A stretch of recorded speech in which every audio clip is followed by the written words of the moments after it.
और मैं अभी वही कपड़ा पहन के बैठा हूँ सुबह से, अभी खाना तक मैंने नहीं खाया। कि कितने लोगों को प्रॉब्लम हुई होगी। मेरे जितने भी बंदे वहां थे, कोई ऐसा आदमी नहीं था जिसको चोट नहीं लगी है, सबको चोट लगी है। क्योंकि पब्लिक को कहीं ना कहीं खेसारी लाल यादव चाहिए था और मैं उसी के लिए आया भी था। इसमें मेरी कोई गलती, आयोजक ने एक शब्द अभी तक, जो मेन आयोजक हैं, अभी तक मिलने नहीं आया मेरे से। क्या नाम है भैया उनका? क्या नाम है उनका? श्रवण जी। श्रवण जी अभी तक मिलने तक नहीं आए। पूरा नाम क्या है उनका? श्रवण जी का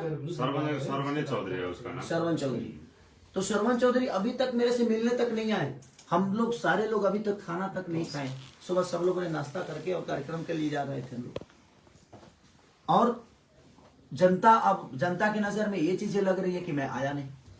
अभी आप देख ही रहे ना कि यहाँ पे हैं, ये भी हैं हमारे प्रशासन, यहाँ के प्रशासन भी, हमारे एसपी साहब के, जो हमारे प्रशासन के लोग हैं वो भी हैं। ऐसा नहीं है कि मैं गलत हूँ। मैं किसी का काम लेता हूँ तो मैं अपने जीवन में मैं 24 घंटा वर्क करने वाला इंसान हूँ। लेकिन कहीं ना कहीं ये कार्यकर्ता लोगों ने जनता को भी बेवकूफ बनाया और मुझे भी बेवकूफ बनाया। आज कम से कम 1.5 करोड़ का नुकसान हुआ सिर्फ खेसारी लाल यादव के। 4 स्कॉर्पियो को जला दिया गया। इसमें दोष जनता को मैं कैसे दे सकता हूँ? इसमें दोष तो इनका है। हमारे सारे इंस्ट्रूमेंट तोड़ दिए गए, हमारे लड़कियों को चोट पहुंची। तो इसमें दोष ना उन जनता का है और ना ही हमारा है देखा जाए, और ना ही यहाँ के प्रशासन का है, ना ही सरकार का है। जब सरकार आपको पहले कोविड की वजह से मना कर दिया तो ये कार्यक्रम आपको पहले ही रद्द कर देना चाहिए। जब 2 दिन पहले ही आपकी परमिशन रद्द की गई तो आपको पहले जनता को बता देना चाहिए कि कार्यक्रम, या मुझे ही बोलते कि भाई एक बार लाइव आकर बोल दीजिए कि कार्यक्रम कैंसिल हो गया।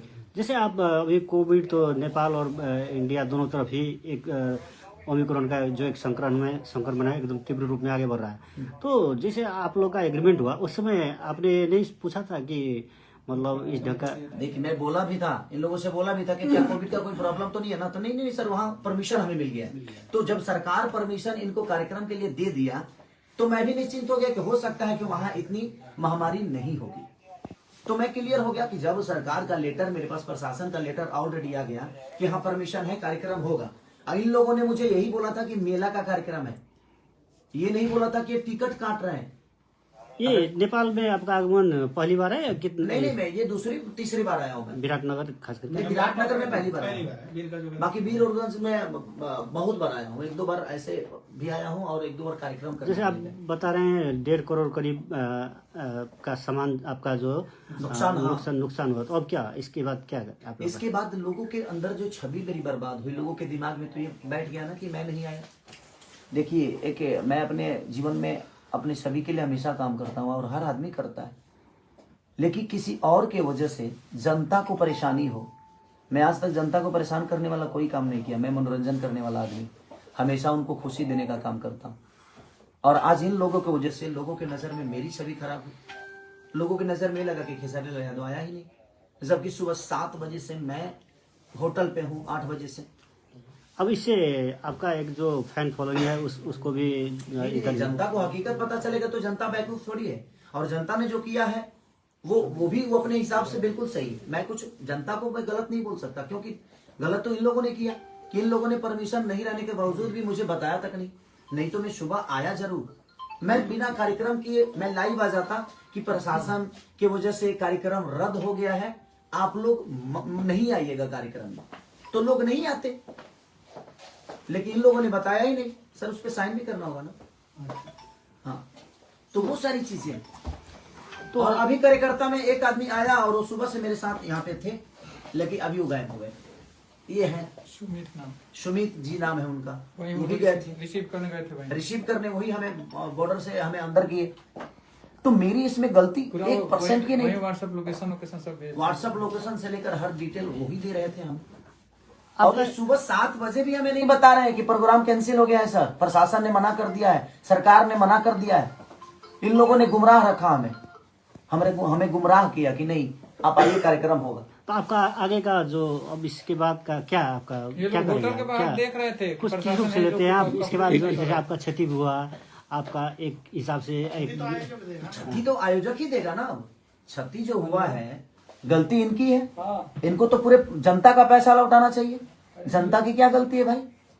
वो तो अपने स्टार को देखने आ रही है। तो इनको पूरे जनता का, नेपाल के जनता के साथ इंसाफ करना चाहिए इनको, क्योंकि गलती इनकी है, इसमें गलती जनता नहीं है और ना ही खेसारी लाल यादव है और ना ही सरकार है, ना ही प्रशासन। कि जब आपको मना कर दिया गया कि आप ये कार्यक्रम नहीं कर सकते, तो फिर आपने जबरदस्ती जनता को गुमराह क्यों किया, जनता को बेवकूफ क्यों बनाया? खेसारी लाल यादव को बताया क्यों नहीं? मैं तो इतना ही कहता ना कि भाई ये कार्यक्रम कैंसिल हो गया, क्योंकि यहाँ पे कोविड के वजह से प्रशासन ने मना कर दिया, सरकार इसकी अनुमति नहीं देती है। मैं लाइव आके लोगों को बोल देता, लोगों को समझा देता, तो टिकट तो नहीं कटाते ना वो। तो आपका यहाँ आने का जो एग्रीमेंट था उसमें कितने में डील हुआ था और कितना पैसा आपको मिल चुका है या मिला? वो अंदर की बातें होती है, उस डील को हम लोगों तक नहीं बता सकते कि क्या बातें हैं क्या नहीं, क्योंकि वो अंदर की बातें हैं कि हम कितना में हम प्यार में आए हैं, कि हम मोहब्बत में आए हैं, कि हम 2 रुपया लेकर आए हैं, कि हम खर्चा पे आए हैं, वो आपस की बातें होती है। लेकिन अंत में इस घटना के बाद आप क्या अंतिम निचोड़? मेरा कहने का मतलब कि जो नुकसान हुआ है अब वो तो कहीं ना कहीं आयोजक कर्ता को ही भरना पड़ेगा, क्योंकि मेरी गलती तो 1% नहीं है। मैं तो रात को निकला हूं, पटना से रात को निकला मैं और मैं आ गया, तो मेरी तो गलती है। अगर मैं नहीं आया होता तो शायद मेरी गलती थी, क्या खेसारी लाल यादव नहीं है। तो अब क्या कदम लेंगे आप? जैसे आपका कदम क्या उठाना है? तो अब जनता को इंसाफ करना है कि आयोजक कर्ताओं के साथ इनको क्या करना है। मैं कुछ नहीं बोल सकता, मैं तो जनता का प्यारा बच्चा हूं, मैं इनके लिए ही आया था। नहीं, अपनी तरफ से क्या कर रहे हैं? मैं अपनी तरफ से क्या करूंगा? अब इनको पूरे जनता का पैसा इनको लौटाना चाहिए, मेरा जहां तक सवाल है, क्योंकि जनता जो है बहुत मेहनत करके अपने बेटे को देखने आई थी, तो और इन लोगों ने उनके साथ धोखा किया। ये मेरे साथ धोखा किए और मेरा 1.5 करोड़ का नुकसान आज हो गया, कम से कम 1.5 करोड़ का। 4 स्कॉर्पियो को जिंदा जला दिया गया, अब जिंदा ही बोलेंगे उसको, वो खड़ी थी, चलने वाली चीजें थी और उसको जला दिया गया।